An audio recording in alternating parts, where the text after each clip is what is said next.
de la comunidad LGTBI, ¿no? Por supuesto que esto es algo que se celebra en muchas partes del mundo, la legislación también ha ido avanzando cambiando, en eso. exactamente. En el Perú quizá no al ritmo que los activistas de la causa LGTBI promueven. Lo que vamos a tener este fin de semana es esta marcha del orgullo gay. Como todos los años, ¿no? Como Ya todos los años, es exactamente. un evento anual.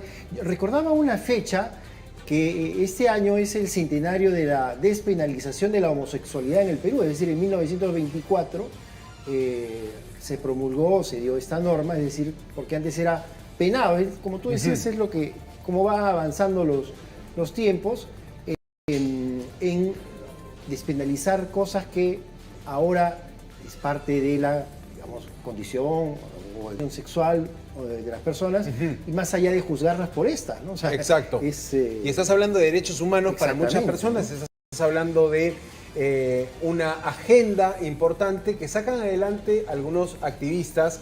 Vamos a conversar ahora con la abogada Yesenia Álvarez, que también es columnista, y ella nos va a comentar un poco cómo llega el país a un nuevo aniversario de este Día Internacional del Orgullo LGBT. Doctora Álvarez, muy buenas noches, gracias por su tiempo. ¿Cuánto ha avanzado el Perú en esta legislación, en esta forma de garantizar los derechos de las personas gays, bisexuales, lesbianas, todos los que se consideran dentro de la comunidad LGBT? Muy buenas noches. Muy buenas noches, gracias por la oportunidad de conversar de ese tema y por invitarme a su programa. Sí, se celebra un año, se conmemora un año más del orgullo, precisamente para sensibilizar y visibilizar de los derechos fundamentales de las personas LGBTIQ+. Sin embargo, el Perú es uno de los países más relegados en cuanto a avances, tanto en el reconocimiento o en la protección, en aceptación legal y en aceptación social. Perú 21 con Ipsos ha publicado una encuesta en que parece que todo sigue estancado, los pequeños avances en puntitos que hay son muy lentos y que no repercuten de verdad en un avance estructural o institucional hacia las personas LGBTIQ+. Somos casi uno de los últimos en América Latina. Comentaban que el tema de la despenalización, y ese fue el único avance que tuvimos en todo ese siglo, ¿no? Entonces no ha habido mayores avances, no tenemos unión civil, no tenemos matrimonio, todavía a las personas dentro de la sociedad les cuesta aceptar, entender la realidad de las familias homoparentales, por ejemplo, entender la realidad de los hijos LGBTIQ+, que terminan siendo expulsados de sus hogares. Les cuesta entender todavía a las empresas que no se deben discriminar por orientación sexual. Entonces es realmente preocupante, las cifras siguen siendo adversas. A nivel político, hay un grupo organizado de derecha antiderechos constantemente combatiendo la aceptación social y la aceptación legal de estos derechos, ¿no? Entonces, justo hoy tenemos una presentación aquí en la Fundación Naumann de un libro que nos ayuda a escribir, en que tratamos de visibilizar la realidad de las familias homoparentales, no solo en el Perú, sino en la región. ¿Cuál creerías tú ya un avance importante, significativo? Si pudieras escoger uno. Mira, esa discusión se dio bastante digamos, en los países que avanzaron y realmente los grupos se reunían y trataban de establecer, sí, primero el matrimonio, sí, primero las cuestiones de identidad. Realmente no se podría determinar cuál sería primero, pero sí cualquier avance es bienvenido. Por ejemplo, cuando se presentó el tema de la unión civil y muchos grupos que antes habían defendido los derechos LGBTQ+, se opusieron diciendo que era discriminatorio. Y eso lo presentó un congresista de derecha, el congresista Cabero, y representaba un avance en una sociedad, en un país que no tiene nada, por ejemplo.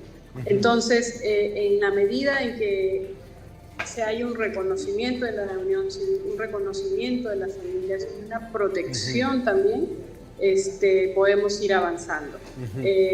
Las demandas también son diversas, las luchas también dentro de la comunidad son diversas, las cuestiones relacionadas a la violencia y la discriminación, el encontrar una sociedad que se ponga de parte de la comunidad es bastante difícil. A veces encontramos incluso comentarios cuando alguien discrimina a una persona trans o cuando alguien discrimina a una persona de la comunidad, señalando que bien merecido lo tiene. Entonces, como sociedad nos falta todavía eso. El reporte también de Ipsos y Perú 21 decía que más del 87% peruanos cree que la población LGBTIQ+ es una de las más discriminadas. Y eso es realmente cierto. Dentro de todos los grupos vulnerables, es el grupo que menos reconocimiento tiene. Entonces comentaba esto de que, por ejemplo, si alguien ataca a una persona afrodescendiente, encuentra en la comunidad que eso no debe ocurrir de forma mayoritariamente. Si alguien lo hace con una mujer, encuentra también en la comunidad el respaldo. Si alguien lo hace con una persona de discapacidad, encuentra ese respaldo. Pero si lo hacen con una persona LGBTIQ+, encuentras personas que te dicen que sí, que está bien hecho. Y eso también pasa en las instituciones, ¿no? Cuando a veces van a denunciar estos casos, que me acuerdo que en el pasado, cuando yo empecé a estudiar Derecho, todavía no estaba muy claro esto de las cuestiones de género, las cuestiones de la mujer, y el policía respondía, algo le debe, cuando llegaba claro. Los policías respondían, algo te deben haber hecho. Ese paradigma cambió, ahora nadie te tolera que alguna institución te diga eso. Pero Yesenia, para las personas LGBTIQ+ sigue siendo todavía, como muchos sociólogos lo llaman, el último prejuicio, ¿no? Todavía no encuentras en la sociedad el respaldo de que un policía responda a eso a alguien de la comunidad y toda la comunidad se exalte y diga no puedes hacer eso con otro ser humano. Así que esto se debe pues a que sus grupos de antiderechos están constantemente deshumanizando y señalándolos como blanco político, como enemigos de la familia, algo que por cierto no es verdad. Claro. Y entonces Yesenia, si constantemente estás diciendo que son enemigos, generas un odio hacia ellos, ¿no?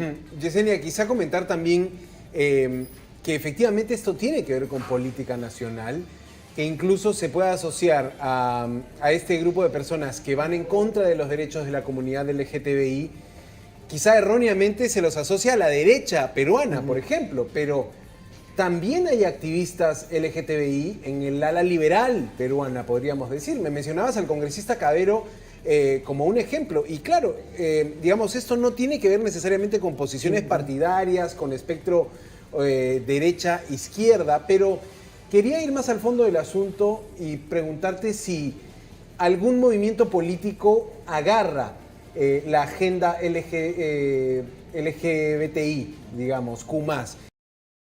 ¿Algún movimiento político agarra la agenda de esta comunidad? ¿La propia comunidad tiene rostros que puedan postularse a diputados para iniciar un trabajo? Porque claro, esa ha sido quizá también la falla, ¿no? No pasar de la militancia o del activismo político a el cargo público, que les facilitaría tener representantes en el Parlamento que aboguen por la comunidad y avancen en una legislación y batallen políticamente por eso, ¿no? Sí, has dicho algo que se discute mucho y eso pasó un poco si le damos la mirada a las sociedades que avanzaron en reconocimiento y protección y que es muy conocido también Harvey Milk por la película y este político estadounidense. Y eso pasó en Estados Unidos, en que el mensaje era de intentar estar en espacios de participación, decisiones públicas, y animarse a hacerlo. Entonces, esa es una de las salidas. Es difícil, si revisan la encuesta de Ipsos con Perú 21, los resultados son mayoritarios en contra de que las personas puedan ser presidente o puedan ser alcalde o puedan participar políticamente. Es una mayoría que piensa que las personas LGBTIQ+ no deben participar en política, así que se presenta como un resultado adverso sobre todo porque desde estos espacios es donde se exige que lo que has mencionado es una estrategia, digamos, desde los derechos humanos en que las personas de la comunidad tienen que visibilizarse, tienen que participar, tienen que entrar a estos espacios en todo el espectro político, en el centro, en la izquierda y la derecha, porque no se trata de un asunto de derecha y de izquierda, se trata de un tema de derechos humanos. Y esa realidad la entendió Chile, por eso Chile, que te compartíamos los mismos desafíos en que enfrentarse a una sociedad conservadora, y sin embargo Chile ahora ha avanzado en reconocimientos, en unión civil, matrimonio, identidad de género, y a Chile, a los chilenos, a las organizaciones, tú les preguntas, no lo ven como una agenda de izquierda o de derecha, casi cuando yo les hago la pregunta no me entienden a qué me refiero, dicen, no, esto se trata de derechos humanos. Pero es su clase transversal, política, ¿no?, entendió. Claro, es transversal a todas las tiendas políticas. Yesenia, gracias por esa comunicación. Vamos a tener oportunidad de conversar en algún momento un poco más ampliamente porque, por ejemplo, quisiéramos saber de dónde viene, como tú has señalado, este último prejuicio, de dónde provienen este rechazo de repente al machismo, al patriarcado, en fin. Hay que abrir un poco la agenda para discutir más ampliamente estos temas y te agradecemos tu tiempo.